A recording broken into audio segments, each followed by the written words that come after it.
శ్రీ మాత్రే నమః. మనం చాలామంది అప్పుల బాధలతో బాధపడుతూ ఉంటారు కదా. మంగళవారం రోజు ఈ పరిహారాలు చేసుకుంటే రుణ బాధలు, ఆర్థిక సమస్యలు తీరుతాయని చెప్పి శాస్త్రవచనం. అందులోని కొన్ని విషయాలు నేను మీకు వివరిస్తాను, చూడండి. ఎంత సంపాదించుకున్నా అప్పులు ఉంటే జీవితం నరకప్రాయం అవుతుంది. కొన్నిసార్లు గ్రహాలు అనుకూలించినప్పుడు ఎంత ప్రయత్నించినా రుణబాధలు తీరవు. ఒక అప్పు తీర్చడానికి ఇంకో అప్పు చేయవలసి వస్తుంది. ఇలాంటి సమస్యలతో బాధపడేవారు మంగళవారం జ్యోతిష్య శాస్త్రంలో చెప్పిన ఈ పరిహారాలు పాటిస్తే సమస్యలు తీరడం ఖాయం. అందుకే ఈ పరిహారాలేమిటో ఈ కథనంలో మనం చూద్దాము. అప్పులేనివాడు గొప్ప శ్రీమంతుడు. మహాకవి వేమన అప్పులేనివాడు గొప్ప శ్రీమంతుడు అన్నాడు. అది నిజమే కదా. అప్పులు లేని జీవితం ఆనందదాయకం. అయితే కొంతమంది కావాలని అప్పులు చేసి తిప్పలు పడితే, మరికొంతమంది తప్పనిసరి పరిస్థితుల్లో అప్పులు చేసి ఆ అప్పు తీర్చడానికి మరో అప్పు చేసి ఇలా అప్పుల ఊబిలో కూరుకుపోతుంటారు.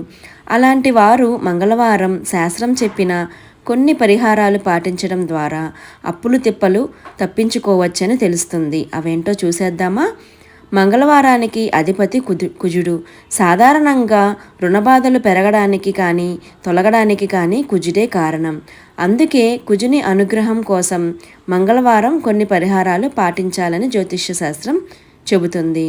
మంగళవారం నవగ్రహాలలో కుజునికి దానిమ్మ పండు రసంతో అభిషేకం చేయిస్తే రుణబాధలు తొలగిపోతాయి. మంగళవారం కుజగ్రహానికి ఎరుపు రంగు పూలతో అష్టోత్తర శతనామాలతో పూజ జరిపించి ఎర్రని వస్త్రం సమర్పించాలి. మంగళవారం ఎర్రని కందులు అంటే ముడికందులు బ్రాహ్మణులకు దానంగా ఇవ్వడం వలన కూడా అప్పుల బాధలు తొలగిపోతాయి. ఇక మంగళవారం సుబ్రహ్మణ్య స్వామికి అభిషేకం, అర్చనలు జరిపించడం కూడా మంచిదే. మంగళవారం ఆంజనేయ స్వామి ఆలయంలో స్వామి సమక్షంలో మల్లె నూనెతో దీపారాధన చేయడం వలన అప్పులు తిప్పలు తొలగిపోతాయి. వాస్తుశాస్త్రం ప్రకారం మంగళవారం అప్పు ఇవ్వకూడదు. పొరపాటున కూడా మంగళవారం రోజున ఎవరి దగ్గర అప్పులు తీసుకోవద్దని, అప్పు ఇవ్వద్దని అంటున్నారు. ఒకవేళ మంగళవారం అప్పులు తీసుకున్నా ఇచ్చిన ఆర్థిక పరిస్థితి మరింత దిగజారుతుంది. పైగా డబ్బుకు కొరత ఏర్పడుతుంది. తరచుగా ఆర్థిక సమస్యలు, అప్పులతో ఇబ్బంది పడుతుంటే మంగళవారం 21 సార్లు ఓం హం హనుమతియే నమః అనే మంత్రాన్ని జపిస్తే ఆర్థిక సమస్యలు దూరమవుతాయి. అప్పుల బాధలు తీరడానికి మంగళవారం సీతారాముల సమేతంగా హనుమంతుణ్ణి పూజించాలి. శ్రీరామ రక్ష స్తోత్రాన్ని పఠించాలి. ఇక రుణ విముక్తి కోసం మంగళవారం రోజున హనుమంతుని ఆలయానికి వెళ్ళి స్వామిని దర్శించుకొని 11 సార్లు హనుమాన్ చాలీసా పారాయణం చేయడం వల్ల సత్ఫలితాలు ఉంటాయని శాస్త్రవచనం. శాస్త్రంలో చెప్పిన విధంగా మంగళవారం ఈ పరిహారాలు పాటించి రుణ విముక్తి పొంది ఐశ్వర్యవంతులు అవుదాము. శుభం భూయాత్.